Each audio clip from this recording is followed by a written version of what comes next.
السلام عليكم. النهاردة إن شاء الله هنبني أول موقع شخصي خاص بينا. الموقع ده هيكون عبارة عن CV صغير هتحط فيه البيانات بتاعتك. خليني أشرح لك فكرة التصميم. أول حاجة هيكون عندنا صورة، بعد كده هتحط اسمك، هتحط نبذة عنك، هتحط المهارات بتاعتك. حط أي مهارات، بقدر أكتب على الكيبورد، حد سابق، شاطر اجتماعيا، حط أي مهارات عندك. المهارات هتكون مهارة واحد، اللي بعدها اتنين، اللي بعدها تلاتة. روابط التواصل هيكون عندنا برضو روابط للتواصل، بس مش هتكون واحد اتنين تلاتة، هيكون فيسبوك، لينكد ان، انستجرام، فهيكونوا تحت بعض بالشكل ده. لو انت حابب ان انت تطبق الموقع ده لوحدك ممكن تعمل كده. وهي في حاجتين جداد هنتعلمهم النهاردة، مفهومين جداد، وتعالوا نطبقهم مع بعض لو انت مش حابب ان انت تعمله لوحدك، ولو برضو عملته ارجع شوف الفيديو تاني. طيب، اول حاجة انا هنا هنحط صورة بالشكل ده، فانا هروح اجيب صورة ليا image source بتساوي زي ما انتم شايفين ان الصورة في نفس الفولدر اللي انا شغال فيه، فهكتب هنا اسم الصورة مصطفى.png. طيب هعمل ريلود. الصورة اتحطت لكنها كبيرة قوي فهصغرها.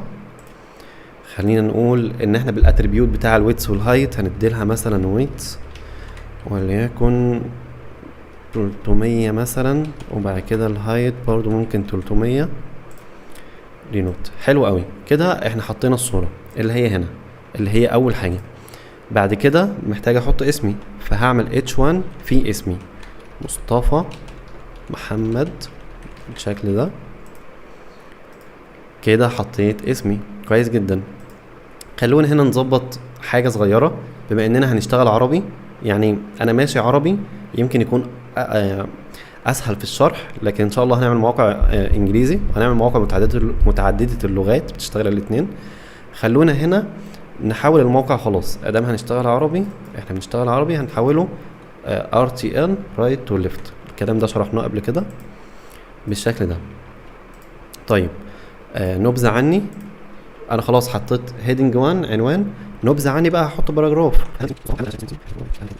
طيب انا كده حطيت نبذة عني تكست عادي. لو عملت ريلود هلاقي ان هو اتحط. يبقى كده حطينا الصورة بنجاح، حطينا الاسم، حطينا النبذة. ندخل على المهارات. المهارات طبعا هنا هنستخدم فيها OL ordered list، ماشي، اللي هي الليست القائمة المرتبة. فانا هاجي هنا هعمل H2 مثلا علشان يكون عنوان للحتة دي، وهكتب المهارات، وبعد كده هكتب OL، وهيكون جواها list item. هكتب مثلا HTML، هكتب مثلا CSS، هكتب مثلا جافا سكريبت. جافا سكريبت. طيب ريلود بالشكل ده. كده انا حطيت المهارات بتاعتي زي ما احنا عملنا هنا. المهارات مهارة واحد اتنين تلاتة. بعد كده هحط روابط التواصل الاجتماعي، دي هنستخدم فيها UL عادي unordered list. هنا برضو هعمل H2، هقول له الروابط او تواصل معي مثلا، هقول له تواصل معي. كده الموقع بقى متكامل، يعني انت عندك صورتك، عندك اسمك، عندك كل حاجة، فانت ممكن خلاص تنشره وتشتغل بيه. انا بهزر طبعا. UL، وهحط مثلا احط هنا فيسبوك، وهحط لينكد ان. خلونا نعمل ريلود ونشوفها. كويس، عملنا الموقع كده، فكرته كلها خلصت. صورة، اسم، نبذة، مهارات. نظبط بقى التظابيط لان لسه في شوية حاجات ناقصة. اول حاجة تواصل معي، ده المفروض يكون رابط مش ليست ايتم. طب ده نعملها ازاي؟ بكل بساطة انت في ال HTML ممكن تحط element جوه element. ازاي؟ هنا في اليو ال احنا اصلا حاطين element جوه element، حاطين ال li جواها، بل على مستوى الصفحة انت حاطط كل العناصر دي جوه البادي، والبادي نفسه حاطه جوه ال HTML. فهنا مفيش مانع ان انا يبقى عندي element تحتيه element تحتيه element. ده انا بحاول اشرحه ليه، لان بكل بساطة انا هاجي جوه ال li وهضيف ahref facebook.com بس. وهحط هنا فيسبوك.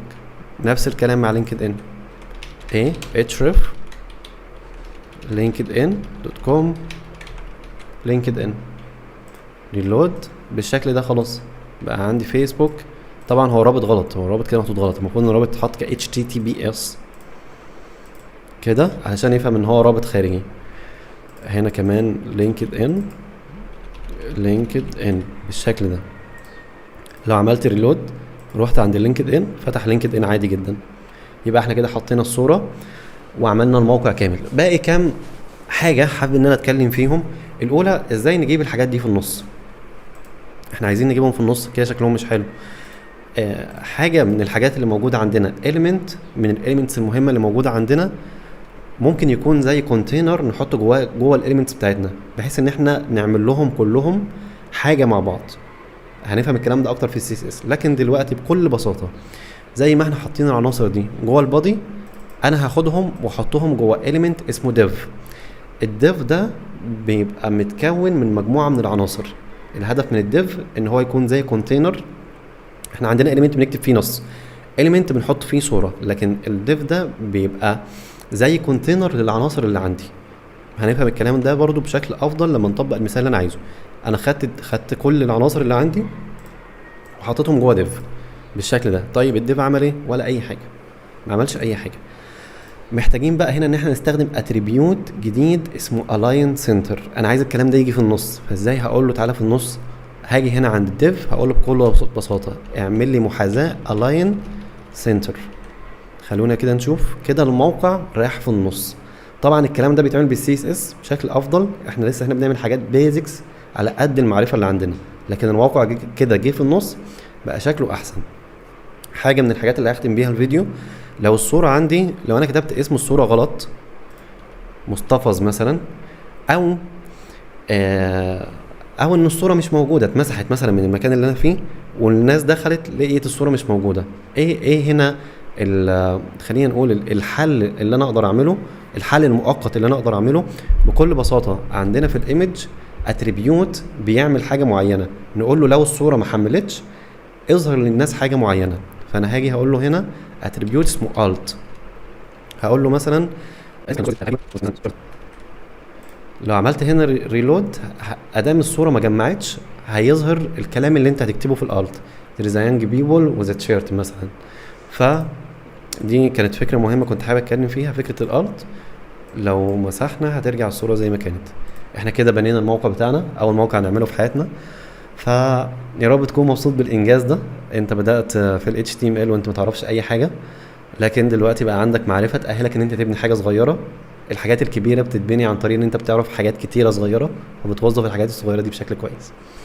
اشوفكم في الدرس الجاي ان شاء الله. سلام عليكم.